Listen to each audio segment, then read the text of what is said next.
What's up, everybody? Courtside Unk, man. Welcome to Prime Global Groups podcast featuring me.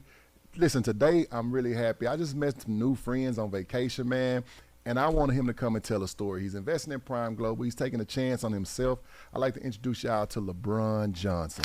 What up, my guy? What's up, man? Good to see you, man. You made it down here, man. Yes, I'm so sir. happy to see you. We said we was gonna connect, and you actually did what you said. I'm Yeah. happy, man. I just want you to tell my podcast people a little bit about yourself. Well, my name is LeBron Johnson. I'm 52 next month. Old ass nigga. I'll be 52 next month. Real high in the sports and being physically active, enjoying my time with family, traveling, motorcycle. How you like to travel? Because I heard you got all the motorcycles and them bikes and stuff. Let's talk about your bike. My bike? Yeah. I just bought a new bike. What you buy? 25 Honda Goldwing. So I, what do you call it? I eliminated all the other bikes to get one. My wife said, stop messing with the used, broken down stuff and get you something new. That's a good way. That's a great That's a good way. wife. I heard you also. I was on the phone with you, and you just had a new Grandchild. granddaughter. Yes. Granddaughter Yes. to the addition. That's your third. That's my third. How you feel about that? Mixed emotions. Okay. Mixed emotions. Tell us why. I know why, but you need to tell the people why. I think they're coming a little too quick. So look, she's a little horny toad. It's tough when it's your daughter. No, it's. I don't think it's a little discipline there. She needs a little bit more discipline. Oh. But I'm working on her. So, but they're beautiful children, and they're the greatest. You know, it's tough when you're a dad, and I've nurtured this little kid, and I don't want her to get a guy poking on her and having kids Why and you all say that type poking? of shit. It's the truth. I felt the same way. Yeah. The one thing I tried to understand is and I told my daughter, I'm not your coochie protector. So I have to just give you good lessons, and I have to just let you understand, and I have to accept the fact that sometimes you're going to poke on some dumbasses. Yeah. You know what I'm saying? That's the kind of thing as a father, you're like, I want my daughter to have a perfect guy, perfect situation, picket fence, married, house, Yes, all that, yes, and it yes. never happens that way. No. My daughter married a moron, spent $100,000 on a wedding, and she married a moron, and she was divorced 2 years later. Yeah. See, I don't want to go there. But she's happy. She's happy as she's been, so Yeah. I don't have no complaint about it. She went to girls now, so yeah. So, That's always an option, I guess. yeah, I guess I got to make sure I can clear this with her to make sure I can post this on my Oh. yeah, she'll kill me. She fights her dad. Yeah. Well, my daughter says I have very little filter, but when it comes to her, I told you have to look at. I'm looking at life as a father. Yeah. As a dad. Yeah. A concerned dad. Yeah. You know, some guys don't really care. So I said I'm trying to look at it as a concerned parent, and I want the best for you in every angle. Yeah, well, you wait till you meet my daughter. You talk about a filter. She don't have a fucking None? filter nowhere. Oh, no.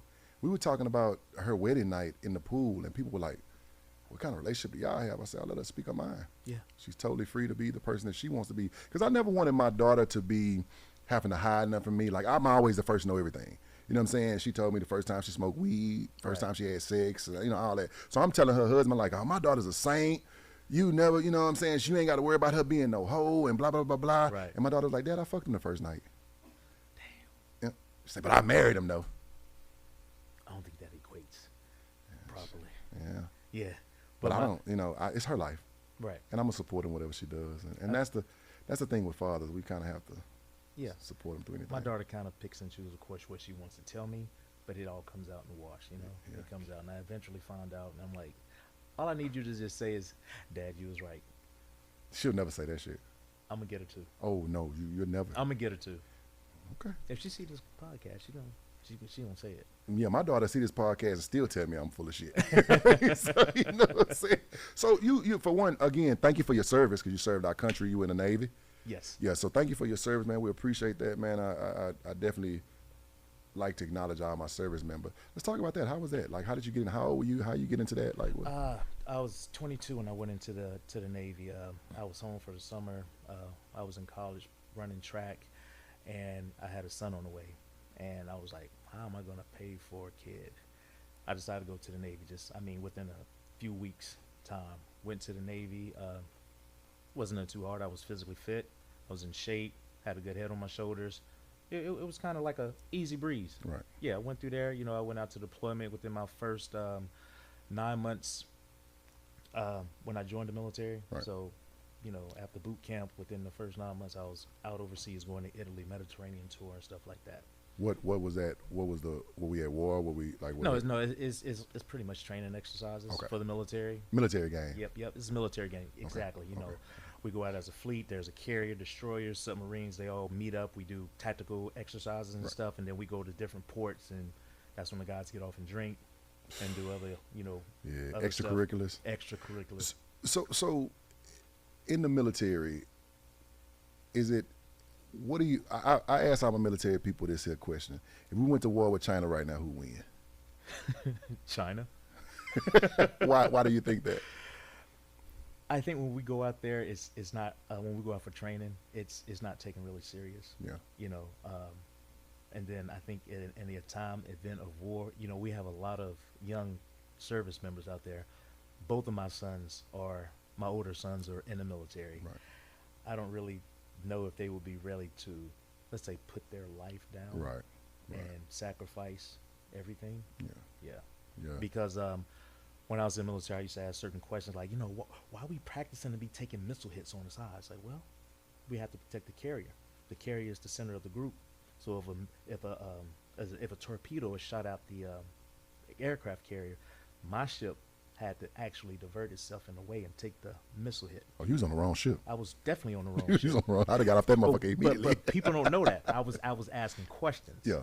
Why are we always practicing on this? Well, this is our Reality. duty. Yeah. Yeah, this is our reality. So my uncle was a Navy SEAL.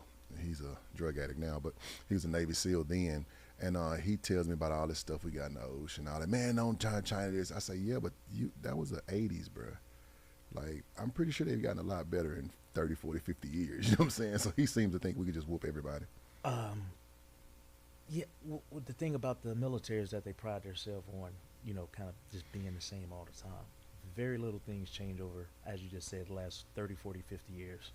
So, I don't know, China be ready to see what they did to Pearl Harbor. Yeah. You Yeah, sneaky. That was Japan, though. know. Or Japan, yeah. But So where all have you traveled? Because in the military, you've been a bunch of places. Give me where you've been, because I where I I've want to hear been, that. we kind of went on the same Mediterranean tours. Went over to Europe. I've been to France, Italy, Spain, the So Azores. So beautiful over there. Yes, it is beautiful. It was part of my bucket list. We went in 18. I loved it. But in the fucking loved military, you have to go over there as like a diplomatic. Yeah, you can't really go and just. Some guys do. Yeah. You just can't really go out there and just let loose. Like if me and my wife were to go now, we can go into different. We can go in a different atmosphere. We can go under a different attitude. Right. In the military, you got to conduct yourself still accordingly based on the U.S. standards. So. Right. Let's talk about how we met, man. How we met. Let's talk about that for a Carousel? second. Yeah, how we met. Oh, your wife. Okay. She's the one that, I saw her in the pool and I don't know, she had a tow cable with a bottle. I don't know if it was a bottle, a can. She had something in there that was keeping her afloat. So let me go to my other camera real quick. Hey, listen. My wife needs to get ambassadorship or some kind of sponsorship for her. What is it called? Her drink floaty that connects to her.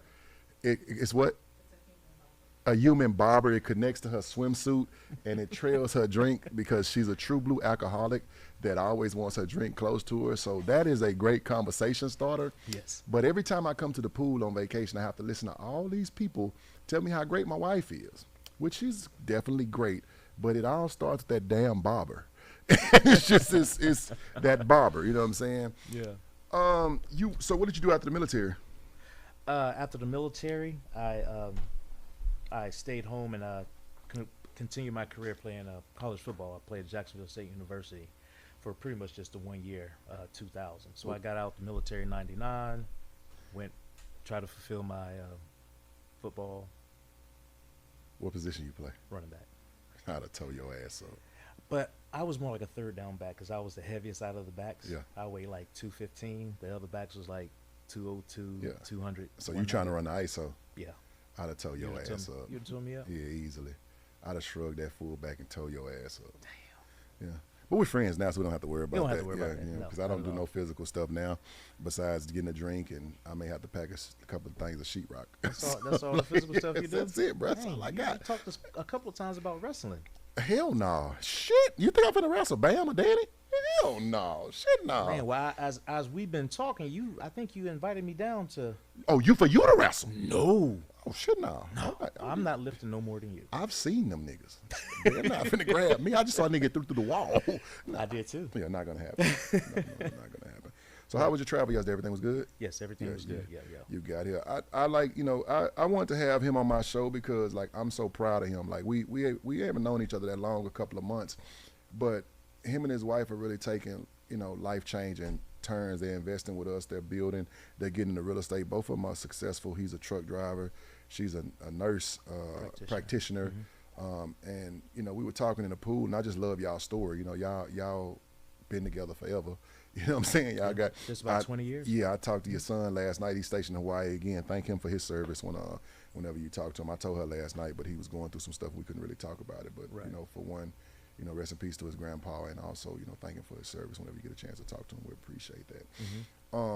But I love your story because you get to go through all of the falls, all of the highs, all of the lows. Because you were a correction officer, right? Yes. At what jail? Come on, give us that. Give us that, run. Dauphin County Prison, Harrisburg, Pennsylvania. DCP is what it's shortly called for. Of course, the inmates made a little silly name for it. Is "Don't Cry Pussy." When you get in there, it's too late. It's too late. Some of them don't think so. But it's "Don't Cry Pussy." So when you go in there, so it was it's ranked one of the worst county jails in Pennsylvania at one point in time. That's crazy. I used to tell all my friends, I say, listen, I like coochie. I like Popeyes. Yeah. I know I'm not built for time. Yeah. I love rubbing. Like my wife has a figure that's just great. I love cuddling next to that. Right. Victor or Jose or Timothy. Right. I don't think they'll feel the same. No. So I cannot. I used to do my thing. I stopped everything, and I'm like, no, I can't take it. Yeah. So you seem like the type of correction officer everybody was cool with and yes. fucked with and I could tell you was about your business, matter of fact, but just through our relationship, like the first time we saw each other, we was in the weight room, you know what I'm saying, on vacation, and it's just like we kind of, once we met, we just kind of locked in all the way, and we basically talk pretty much every day now. So I appreciate that friendship and what it's turned into. But you seem like the correction officer that might sneak a phone or something. No, I'm just bullshit. No. Man, no. I mean, and one time I actually mistakenly carried my cell phone in and didn't realize until it like vibrated in my pocket. And I, asked my shift commander, could I go back? I didn't tell him what for. I need to like go out and get some extra money. So I took my phone back out, and I don't know how, but maybe like 4 days later, they called me up the front to check me. But I didn't have the phone, and it was never my intent on bringing the phone in. Right. Because they can be traced. And of course, this is back in the early 2000s, right. 2002. So technology ain't what it is now, so. I have some cousins that did some time, and them motherfuckers called me with cell phones, fucking TVs, laptops. And I'm like, how the hell? They was like, nigga, we ain't leaving out of here. We can't go home. We ain't going nowhere. How you think you got in here? Yeah. And I'm like, he say, man, you got to think about it, bro. These dudes making $40,000, $50,000 a year. I can give them $40,000, $50,000 to bring me some phones and all this stuff in. What you think they going to do? Yeah. I'm like, that is crazy, bro. Yeah, his main thing was, you think I got a key? I can't leave this motherfucker. How you think he got in? I'm like, damn. Yeah. So have y'all ever had that? Did y'all ever catch any correction officers bringing stuff in, contraband and shit? Not such as phones, but drugs. That's how. Did they have to push it to get in there, or do y'all not get searched the same way? It wasn't. The security, the correctional officer didn't really get checked like that. Also, no push. And then the drugs is right there inside of the medical housing unit anyway, so it was already there. Set they up can to talk, fail. Conversations can be held with a nurse or something, and get passed right back. I just think prisons are, God, they such an investment. Cause it's such an investment. If people go do your research and you understand what I'm talking about when I say prisons are an investment. It's crazy. Yeah, it's crazy. Let's see. Let's talk about after correction officers. I want to get into your story. Really, this is really the meat and potatoes of it. You were at the highest of highs. Mm-hmm. Played college football, military, seen the world. Yep. Correction officers. and then you had a fucking pitfall for the ages. I had a pitfall for the ages. So you told me on vacation, but kind of give the podcast your story. So I was, with a group of guys. One of them I knew very well. He was a family member through marriage, and we talked, and he told me about something that he wanted to do, which wasn't all the way illegal. Wasn't all the way illegal, and I went there under the impression of something else, and when I got there, everything just like blew out of proportion. They tried to rob a guy. He was a bookie. I guess everybody know what bookies are. Sports betting. Sports betting, and said that he had a large sum of cash on him, and that they wanted to get it. Well, I've never done anything remotely close to that, but I was there, and I tried to take myself out of the situation, but things had escalated so quick. So just to kind of cut around the corner, eventually one of the guys said that I was present there, and they came back and they charged me with some of the most heinous crimes that you can get charged with: second-degree murder, burglary, robbery, conspiracy to burglary, conspiracy to robbery. Second-degree murder by itself in Pennsylvania carries life in prison, and life in prison in Pennsylvania is not 25 years. It's when you die. Box. They ask you what address you want your body to be sent to. First question they ask you when you go upstate: where do you want your remains sent to? Jesus Christ. Of course, with everything that we just talked about previously, the district attorney, I guess they went through. I'd never been in trouble before. They went through. They tried to offer me a deal which required me to tell on my co-defendants. I'm looking at the point like, I tell on co-defendants, I go to prison as a snitch. Then I'm already a correction officer. I go to prison as a correction officer. I might not last a year. Facts. Of course, I was with my girlfriend at the time, which is now my wife. She's like, tell on them niggas. She, baby home. Tell on them niggas. I'm like, she thinking about where your body gonna be sent to, cause you might fuck around and get life. You know what I'm saying? So she like, nah, snitch. Yeah. She said, but first you said they came and got you. What? So somebody told on you? Somebody like, how did you? Because you told me the story, but tell them how that shit happened, because that's the craziest shit in the world. So and give them a timeline of how long it took. Oh yeah. So it happened in like December, a few weeks before Christmas of 06. Happened a few weeks before Christmas, and everything went down. There was a shootout. The person that was trying to break into the house eventually died from his wounds and stuff like that. Shortly after, one of my co-conspirators, if that's what we have to name it, co-conspirators got interviewed. He tried to throw him off, saying that I wasn't there. I sell drugs. I got shot. So one of the guys that was trying to go into the place got shot. He got shot in the stomach. So he went to the emergency room. And they do the 100-mile radius. They do the 100-mile radius checkup and everything. They was like, hey, you was the only one that came in with a gunshot wound about the same time that this guy got shot. What's your story? He tried to throw him off. He eventually went and got in there. The DA pressed on him. And then he told on his cousin and another guy. They still try to claim that they was not there. Right. Which at the time I'm hearing the story, I'm seeing all the news coverage and everything like that. And I'm like, what the hell has happened? What is this going to even come to? My girlfriend at the time, which is my wife, I don't say nothing to her that I even knew anything about it. She has no idea. She don't even put two and two together. And so one of the other guys, he's from New York, he went on a run, and they told on him. So of course, two or more people kind of put you in this place. Yeah, they put you there. This guy started giving me phone calls like, hey, what's going on? I said, bro, I don't know nothing. Don't call me. Why you calling me? Yeah, why you calling me? I don't know nothing. Whatever you see on the TV is what you see on the TV. Then his freaking brother called me, pretty much threatened me. Now, I'm licensed to carry. I have several addresses. Not trying to be like I'm running, but I have several addresses. So they really don't know where I lay my head at every night. So I told him, don't call me no more. The calling stopped. So about 11 months went by.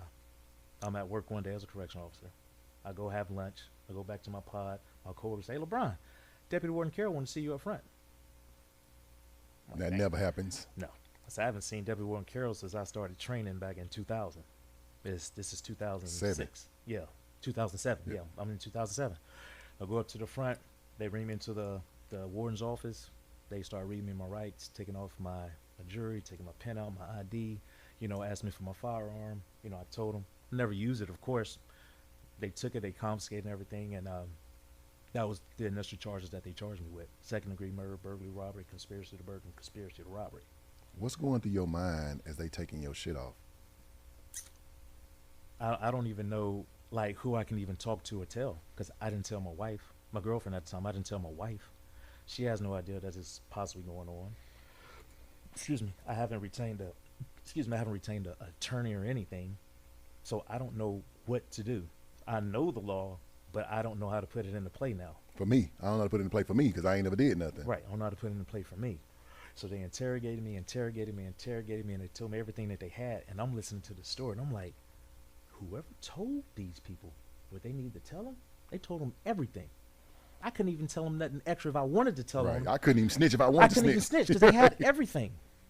So I don't know if anybody in here or anybody that even probably watches your podcast know the weight that feels on you knowing that you was a part of something and somebody died. Yeah. Recklessly, dangerously. That weighed on me all the time. 11 months. 11 months. And it weighs on me now.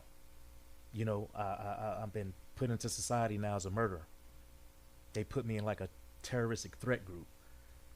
I'm able to move around the country with permission all the time. So that kind of eases it a little bit.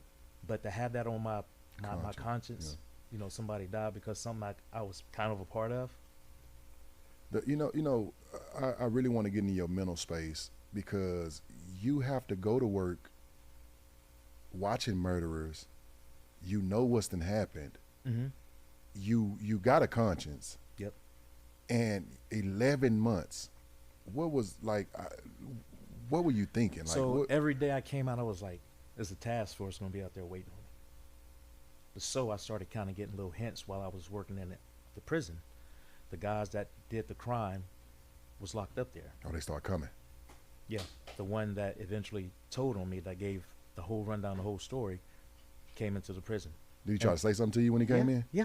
I happened not to be there that day. So another coworker came up to me and was like, "Yo, there was a guy came in here the other day, asked him about you." Like, who? He said his name. I'm like, I don't know that dude. Yeah, what the fuck? Yeah, what he asked me for? He's like, he really wanted to talk to you. So I found out what block he was on. I went to go see if it's who I thought it was, and it was. He's trying to calm me down. He's like, "Yo, come here." So he's trying to like give me letters, notes, and stuff to try to pass out outside to some people to like verify his whereabouts that night. I'm not taking nothing from you, bro. Then he starts saying, "Send me some money." I said, "Bro, I'm not sending you no money. I'm not sending you no money." So another inmate came up to me twice on the block. He was like, "Yo, you know the bull in such and such cell?" Right. I'm like, "Why?" I said, "Man, he on here talking on the phone like he know you." I was like, "I don't know him." So I called him up to the front. I was like, "Yo, bro, don't talk to nobody, because people get put on your case, and they get on your case, and they snitch on you, and they get out, and you end up doing longer time. I know that they implant people in the prison like that." Right. So we did that. So about 3 days later, another dude was like, "Yo, they taking the bull out of here. First thing in the morning, he's coming back. Last thing in the day, outside of regular court sessions and all this stuff." I don't kind of think about it.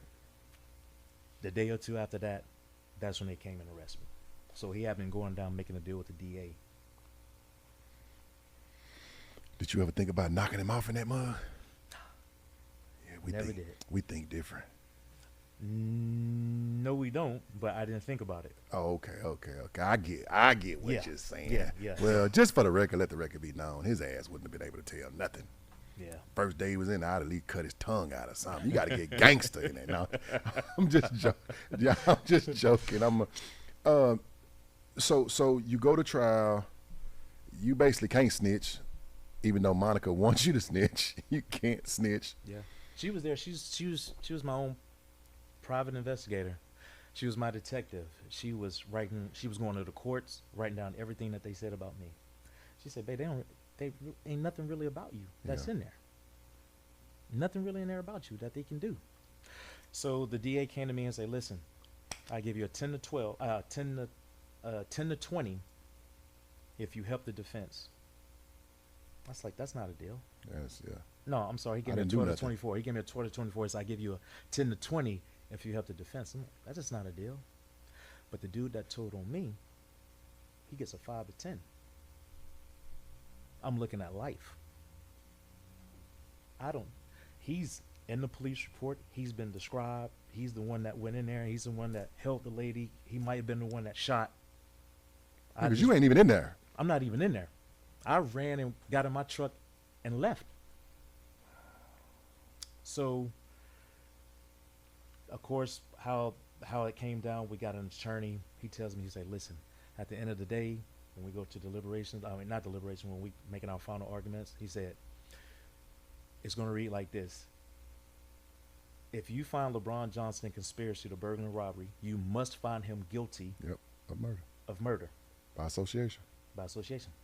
You have to find him guilty. And he said, those are going to be the last things read.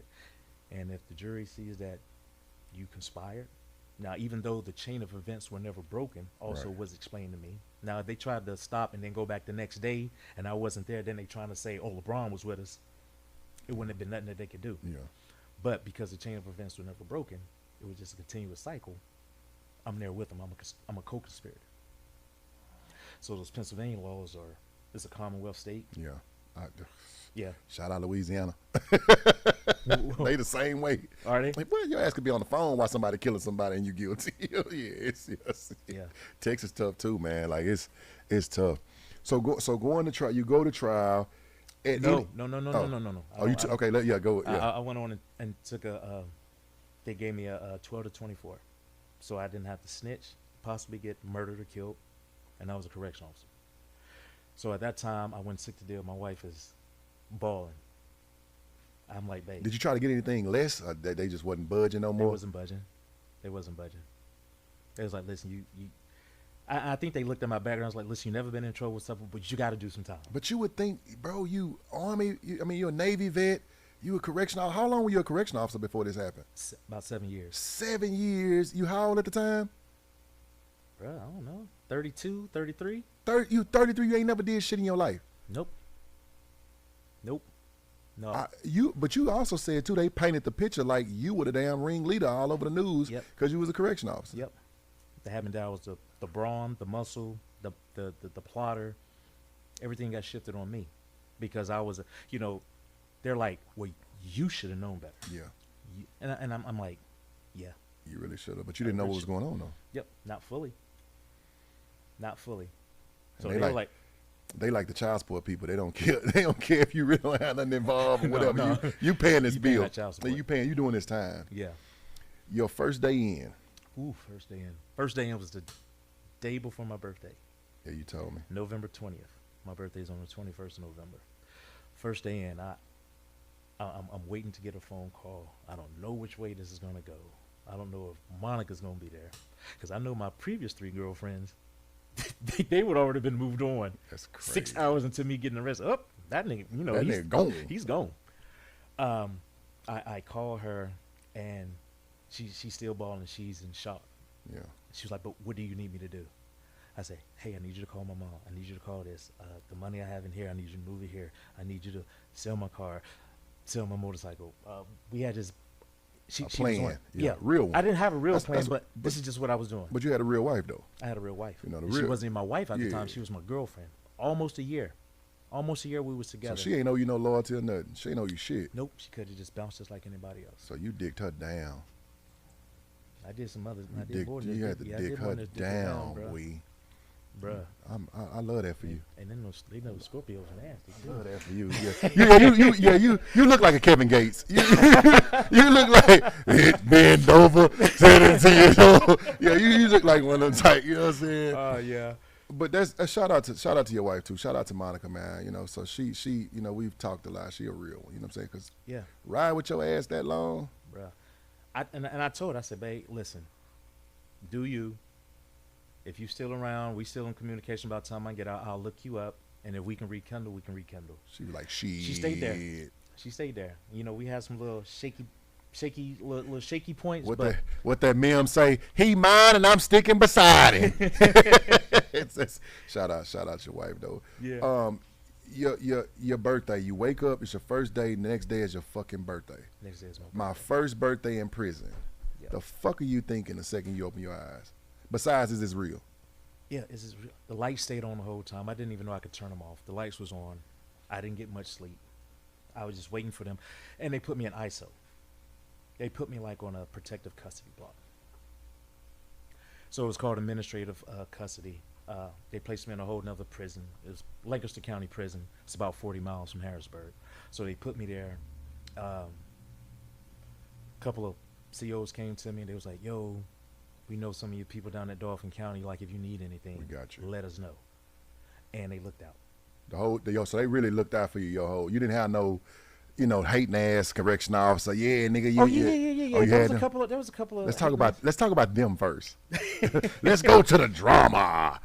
So it was when I went back to my county prison. They sent me there for like a week, during the transition of the trial and stuff like that. And I had a coach that's like, "Yo, we knew you was in something," because I had an Impala, I had a car, truck, motorcycle, it's flashy boy. I ain't rims, beats, tinted windows. I was like, "Yo, we knew you was doing something." But I made good money at the county.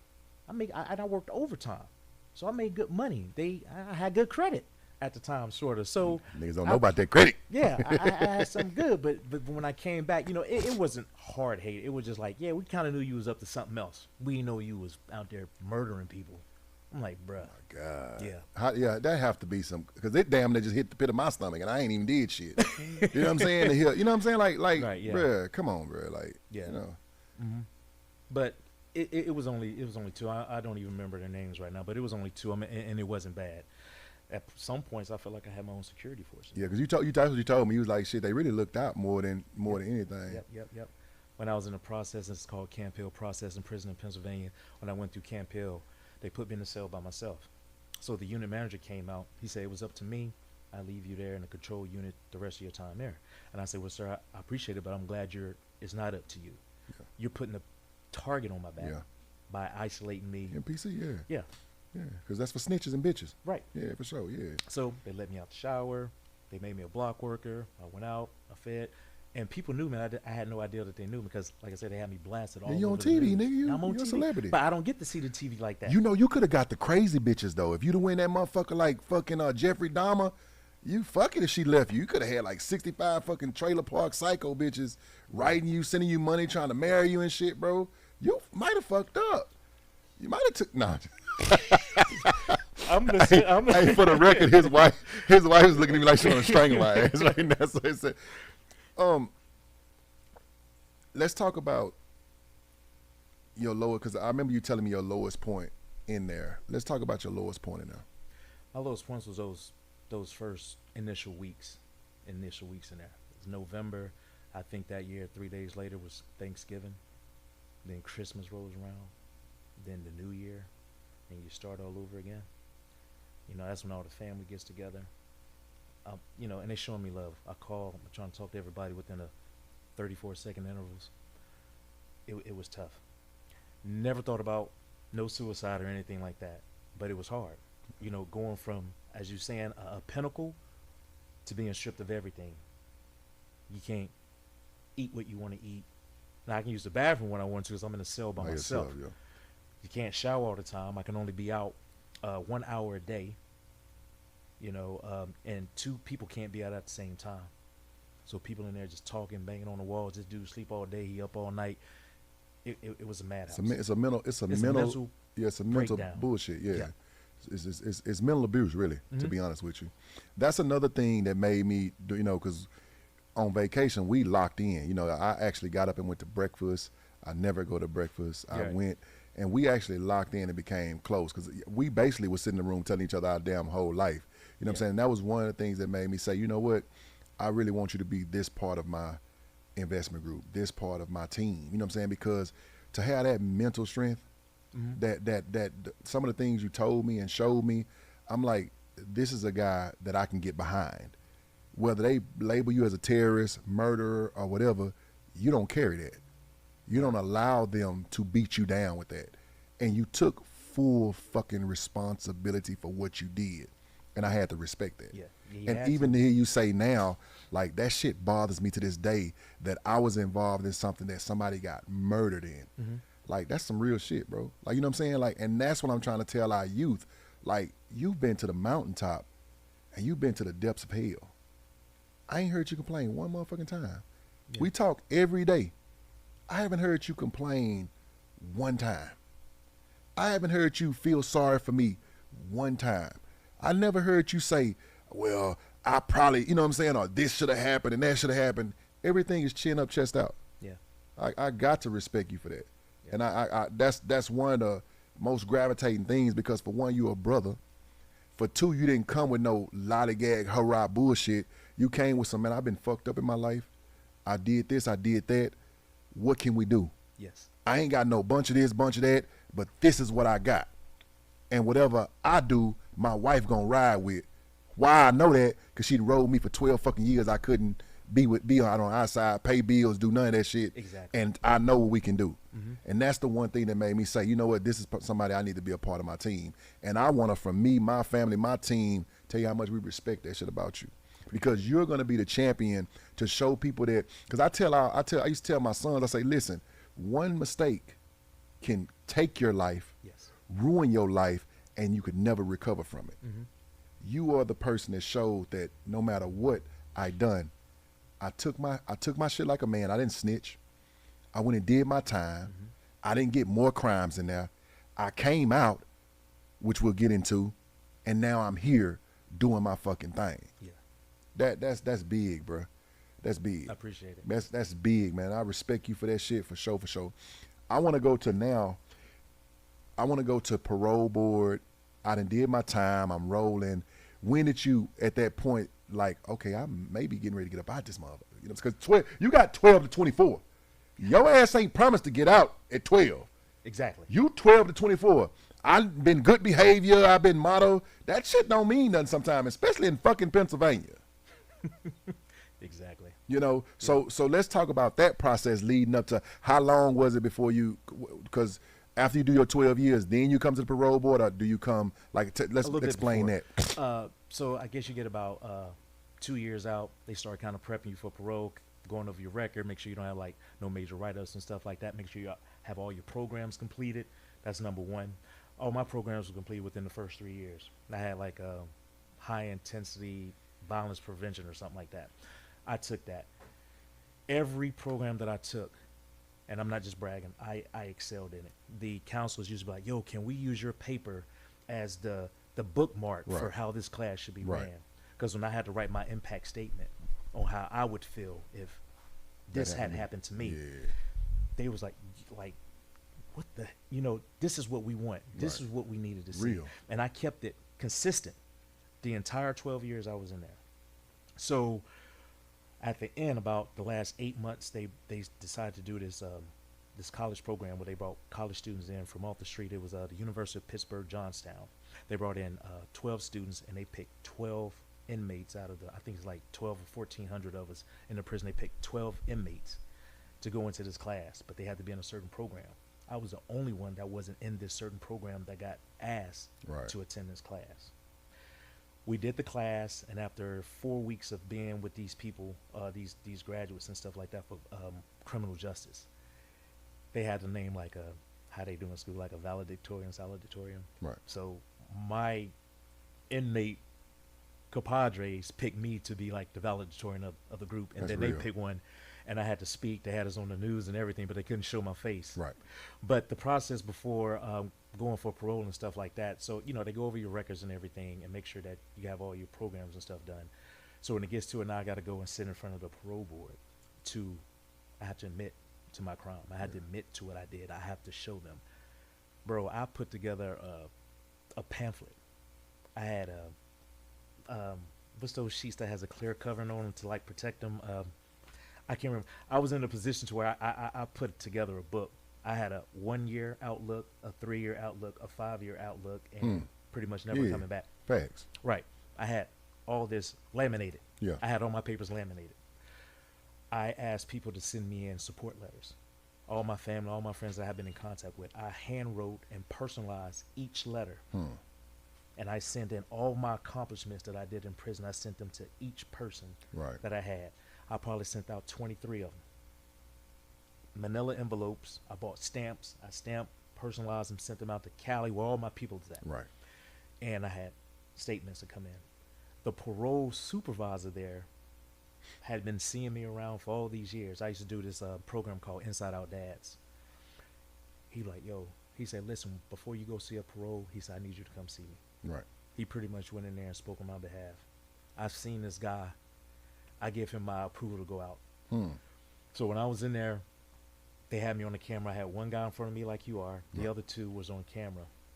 And when I was sitting in there and I could see myself on the camera, when I saw myself, I looked like this, because I was in there lifting weights. Yeah, for sure. Yeah, I looked like I had to shrink myself so I didn't like look intimidating. Intimidating, yes. I had to like kind of shrink myself, soften my voice a little bit, not trying to be so boastful. And I admitted to my crime, you know, and as I just told you, how it weighed on me that I was a part of someone losing their life. And when I got out, I went and saw the supervisor. He's like, well, how do you think you go? I said, well, they said, if we let you go, he said, those are key words. Yeah. If we let you go, what are you going to do? Yeah. So he's like, listen, I'm going to go in there, go back to your class. I was in class. He said, go back to your class. I'm going to go in there and check it. Yeah. He said, if it's good, I'm gonna give you a call back up here. So I went back to this class, man. I'm sitting there tapping on the desk and stuff. Felt like 2 years. 2 years. One number 4.5 minutes. By the time I sat down, the phone rang, and the teacher was looking at me. He's like, yeah, he's here. Yeah, he must know what's going on because he's looking at me. Okay, I'll send him up right now. And You I think I was sprinted. elated. I think I sprinted. I sprinted up there. He told me, say, listen, I can't tell you that you're going home. But Get get your ready. stuff together. Get your shit ready. Give me that. I want to go right there. Right. I want to stick right there. Give me your mental right there. I'm finna give me some pussy. No. That what it? That wasn't it Oh right now. shit, my bad. My bad. I'm sorry, Monica. That wasn't it. My bad. It kind of hurt me because he said, I can't tell you that you're going home, but get ready. Okay. Yeah, see, our mind's totally different. Yeah, that's all right. Yeah, you're right. You're right. But about 14 minutes after that, I was like, I'm going to get some pussy. As much as I want. I'm going to get some pussy. Yes. And I'm going I'm to going to beat get some the KFC. walls down. I'm going to get some KFC, Oreo Blizzard, and a Meat Lovers Pizza. And I'm going to hit me some ass. That's exactly. And fuck my abs right now. I'm eating all this shit. I had a 3-pack. One of them don't show right. Listen, my wife. Well, I don't want to skip too far. You messed up my damn interview. My bad. But then there was some other key things that needed to happen before I knew I got paroled. So I have money on my books. So they take out $100 from your account to freeze it in case they need to give you a ticket or something like that. I go to put in I said, damn, I lost $100. And I'm telling the dude, he was like, yo, did you just see parole like a few months ago? I was like, yeah. He said, oh, you going home? Ooh. I said, nigga, how you know? He said, bro, they freeze your account. They freeze your account. I called my wife.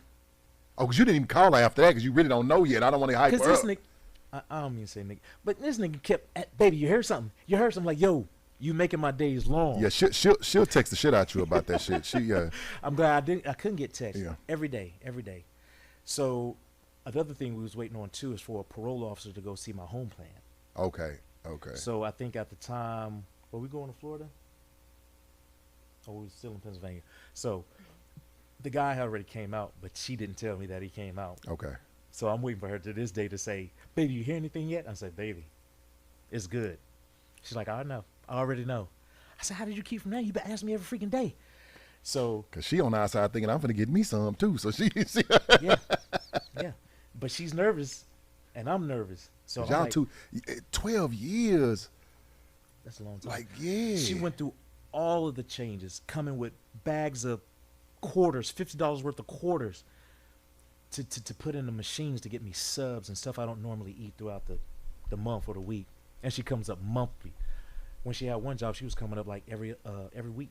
It's a real one. She bring the children. I watched them grow up. You know, our daughter isn't ours together, but you couldn't tell. She brought her up every time. And your son, you adopted. Let's talk about that because you adopted her son I too. adopted her son. Yeah, it's real. Within months after I got out, you know, That's he's like, real. he was like, "Yo, you still want to do that?" Because I heard him last night say dad. He was like, yeah, my dad not too busy. I want to talk to him. Man, he Yeah. started calling me dad. He was like 6'7", like That's 7. He's real. like, "Yo, can I call you dad?" See, that's the shit they don't tell about us. Mm-hmm. Because, you know, they spin the narrative of black fathers not this, black fathers not that. But you took on kids. It wasn't even your responsibility, bro. Yeah.